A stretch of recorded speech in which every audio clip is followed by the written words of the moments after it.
Through the healing powers of music, the Bay Area Music Therapy Group addresses a wide range of emotional, physical, psychological, and social needs. It empowers individuals to reach their fullest potential.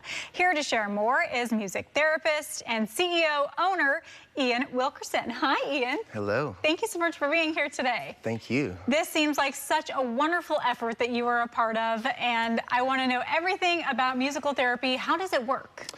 Well, it works many ways. The main ingredient is music, and as music therapists, we establish the therapeutic relationship through active music experiences, some passive music experiences, but music is the common thread in terms of the therapeutic process. I saw in some of the videos it's one-on-one, in some of the videos it's a big group of people, and you're maybe playing for 5 or 10 people. How do those groups get made? How do you choose who's coming for that specific group, and how to choose music that makes sense for them? Yeah, absolutely. So, well, we make music together. So I try to separate myself from the performance aspect. It's more about their music. It's about empowering their voices. We do work one-on-one. We also work in groups.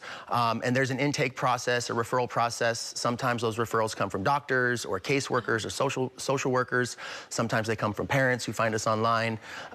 We work in so many different settings and with so many different populations that the way it looks is really determined by the client, the person that we're serving. The type of music we use, it's all client preferred music, so it's really important that we're using music that they like, that they gel with, that brings their vitality, brings their empowered voices. I'm not going to try to work with somebody in neuro rehab who doesn't like pop country and force them to do pop country while we're playing the drum. I'm going to want to find musical styles and songs that they maybe remember from their childhood, that are significant to them, because the efficacy of the work is substantially increased when we're stoking those pleasure biochemical responses and having fun and being whimsical, as opposed to an arduous, painful process of music that they don't like. Yeah, you want it to have a good effect, not a bad effect, right? Yeah. Wonderful. I want to know a little bit about you. I know that what you do is mainly for other people, and it's out in the community. You're helping so many people, but we've got to talk about you a little bit. Tell me about your musical background, and how did you even get started playing music? Yeah, so I started, my first introduction to being a musician was when my uncle gave me his electric guitar when I was 12. So I started playing music when I was 12. And played in rock bands and was a singer-songwriter and gigged around Santa Rosa, where I grew up, for years throughout high school. And then kind of was a late bloomer for college. I just went to junior college and played in bands and booked shows for a while. And then at 22, I finally decided to get my act together. And it was either chiropractic college and following in my father's footsteps, or going to follow my musical passion. So I went to Berklee College of Music in Boston and lived there for about 6-7 years. I got a double bachelor's in music therapy and in songwriting. Originally, I went there to pursue my art, hopefully getting a job as a vocational, in the industry, production, songwriting, something that I could work down in Hollywood to elevate my art and my pursuit to be a rock star or whatever, But that quickly left my psyche, and I really just found my calling with music therapy. It seems like you had a higher purpose, and now you're doing it. Yes. Okay. Before we run out of time, I want to hear some music for you. So you brought your guitar with you today. Yes. And give me a little something that you would typically do for people. Now I know a lot of times we've seen in the video it is you. You're the one playing. So give us a little something. Sure.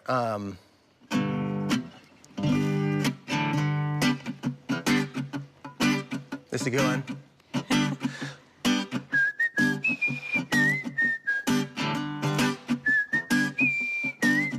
Don't worry about a thing, because every little thing is gonna be all right. Singing, don't worry about a thing, because here we're live in the Bay, and she asked me to sing. Woo! Thank you so much, much, Ian. Lovely, lovely. I can see how that can just lift the spirits and can make people so, so happy. I feel like music just changes the mood. Even if you're in a bad mood and you put a good song on, even if you're not in musical therapy, it can change everything for you, right? Absolutely. It can create so much movement, so much change, so much empowerment. You know, it's spiritually prevalent, it's physiologically, medically prevalent, habilitation, developmental, learning, rehabilitation. It literally transcends all of humanity. Very cool. Yeah, it's now, ubiquitous. Yeah, I'm sure you've seen so many great changes in people throughout this work. You've been able to have the joy of seeing them down and maybe bringing them out of it. So tell us what that's been like. What has that process and that change in people been like for you to see? Profound and heart-wrenching and beautiful. Just really, it's been an amazing experience to see how music can help regulate the nervous system. It can help bring, you know, people who have a hard time with their mental health and their emotions. It can help them find grounding and reprieve. It can help, you know, the people we work with in neuro rehab when they've lost all their faculties. It's been profound to see them, you know, learning how to walk and talk and learning how to use their extremities and do basic human tasks and functions that we oftentimes take for granted when we're fully abled. Yeah. And for them to be able to regain those faculties through music most effectively. Very cool. Yeah. Now, last question real quick for you. If people are watching today and they want to get involved, maybe this could benefit them, how can they get involved? Sure. Well, if you're interested in pursuing a career in music therapy, which I would love to recommend people do who are musical and want to help people, I would say go to the cbmt.org website or the American Music Therapy Association website, which is musictherapy.org. Both of those sites are great resources for people to learn more about the field, the medical field of music therapy, and it also outlines how they can pursue the credentialing and the schooling. In terms of getting involved with us and our organization here in the Bay Area, they can go to our website, and they can also, BayAreaMusicTherapy.com, and they can also find me and my Instagram, which is @IanFranklin. Yes.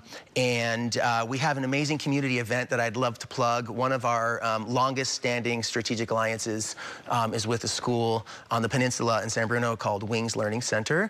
And they work with students who are neurodivergent and on the spectrum. And they are doing a community event. It's like a community music group where kiddos and students on the spectrum are invited to come with their families and siblings and share in a very lively, robust music experience and play. And that is on April 13th in San Bruno. Wonderful. Well, Ian, thank you so much for everything. Thanks for the little performance. Awesome. This is wonderful. Great work you're doing. Thank you. Thank you.